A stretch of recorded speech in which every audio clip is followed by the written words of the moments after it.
Mark Zuckerberg is a long way from being the first person to conceptualize the multiverse. It may be something that they tried to capitalize on when they rebranded the company to Meta and promoted all of this craziness over the past couple of years. But as we've seen recently with the $15 billion basically failure of their metaverse project, the question that I raised in the last video is, you know, is the world actually ready for a metaverse? Because it's something that it doesn't appear that people want, except maybe it's just that they don't want it from Facebook or from Zuckerberg. Because Epic Games has been making their own progress on their own version of the metaverse for quite some time.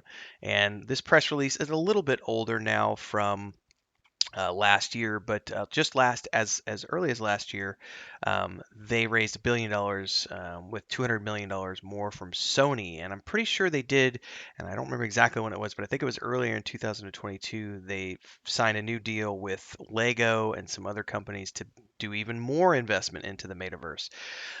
But I think what Epic is building is a little bit different than what Facebook was trying to build with their metaverse. And we're going to kind of be diving into that today with sort of, I guess, the key question in my mind being, you know, are we ready for a metaverse? Is it something that the world actually needs or wants? Are they going to buy into it? What has convinced these companies that this is something that needs to be invested in and as a goal, to be driven towards? Love to hear your thoughts, comments, etc. For those of you who are returning visitors, welcome back. If you are new here and you like what you see, don't forget to like, subscribe, and hit the bell icon. We'll be talking more at the end of the video about ways you can support.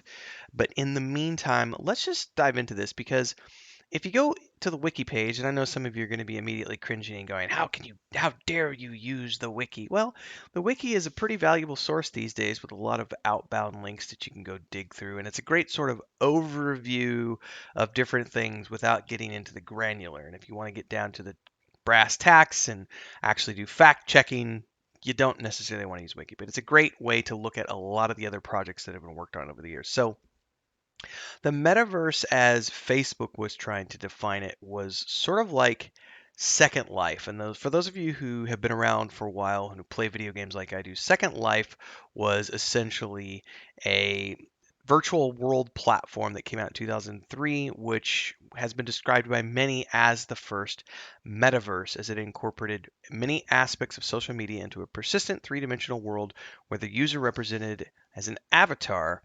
Um, and that's essentially what Zuckerberg was trying to promote with their metaverse was this idea of you're going to have an online avatar and it's going to represent you in the online world. You're going to do all these things.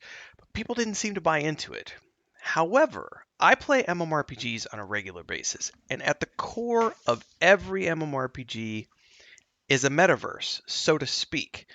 It's not actually a representation of our real world that we live in, but from these vast open worlds, these massively multiplayer online role playing games, you have societies, you have cultures, you have economy, you have your avatar being represented, you have factions, you have, in some cases, in player versus player games, you have additionally, on top of the static content that's in the game, you also have the interpersonal relationships going on with groups and tribes of and clans and guilds, whatever you want to call them, of people needing to work together to either achieve goals or to defend their territory or to take over a territory or so on and so forth.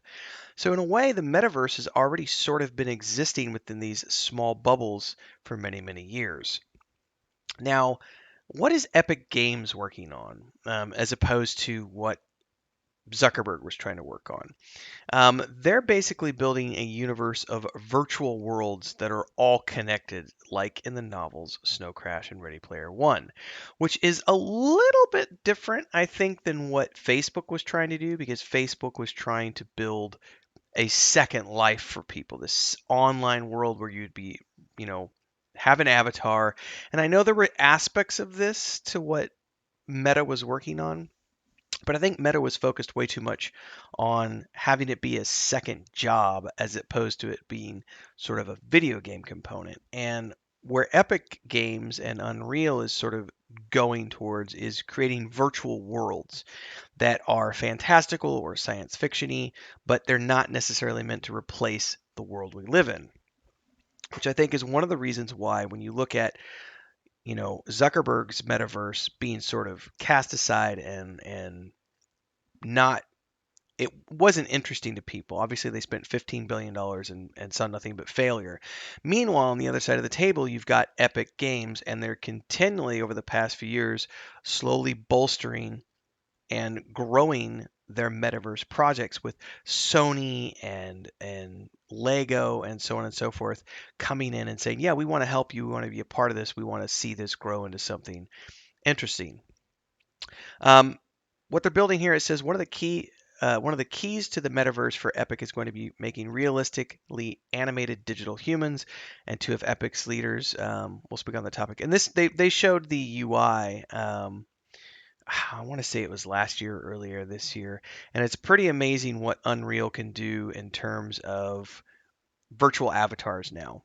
And again, it's very similar to what Facebook was building, but I think the difference is that Facebook or Meta was trying to do it all on their own with sort of this, I don't know, this is my opinion only, sort of an egotistical megalomaniac version of Zuckerberg saying, "I'm going to get this done because I'm the most important person on the planet," as opposed to Sweeney and Epic Games wanting to do partnerships with lots of different companies because they realize that it's not something that can be done by just one company, and they want to involve as many people as possible because at the end of the day, they're trying to connect all of these virtual worlds and all of these ecosystems together. But the question still remains, is the world ready for this? Because it's all great to talk about Ready Player One and that sort of concept, but are we ready for it? Because to this date, I don't have it in front of me. I'm going to pull this over to the side here and you'll see what I'm talking about in a second. If I want to go online now, even if I'm just playing for like on a good old fashioned Xbox Series X, I've got a controller.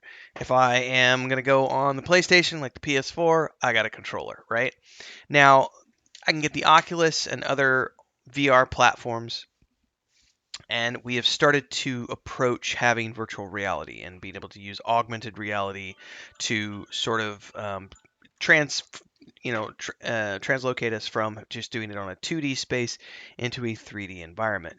But we're still not there because the technology is so expensive that the average everyday household can't afford a VR system.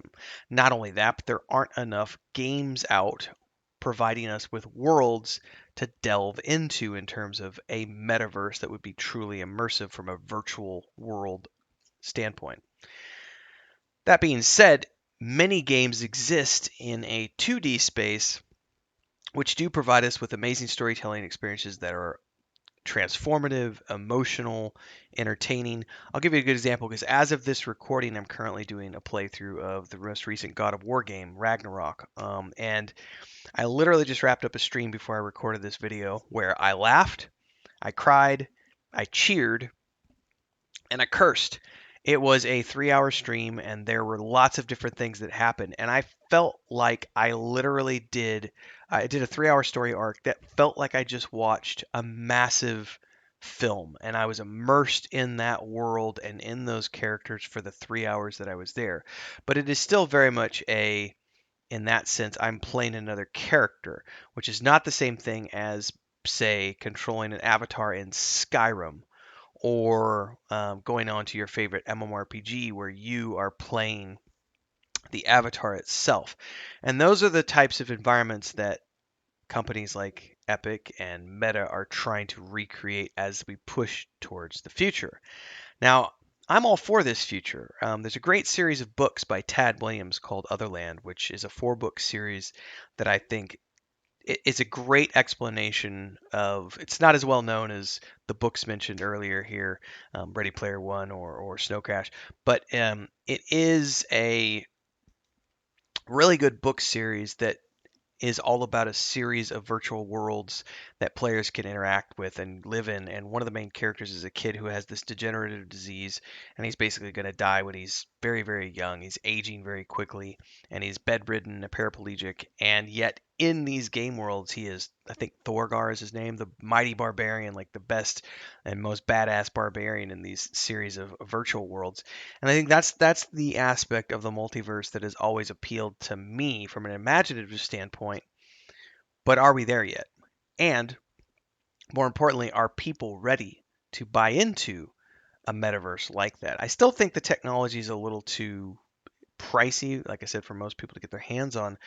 But I do think it's coming in my lifetime, and that's an interesting concept. I might be an old retired pensioner, paraplegic, old fart by that point in time anyway, but who cares if we're going to get to actually see something like this? But the question is, who's the right company to do it? And I don't think there is any one company. I think we need competition because competition breeds growth and ideas and progress. So I'm glad to see many companies working on it. But I'd love to hear your thoughts. What do you guys think about the multiverse?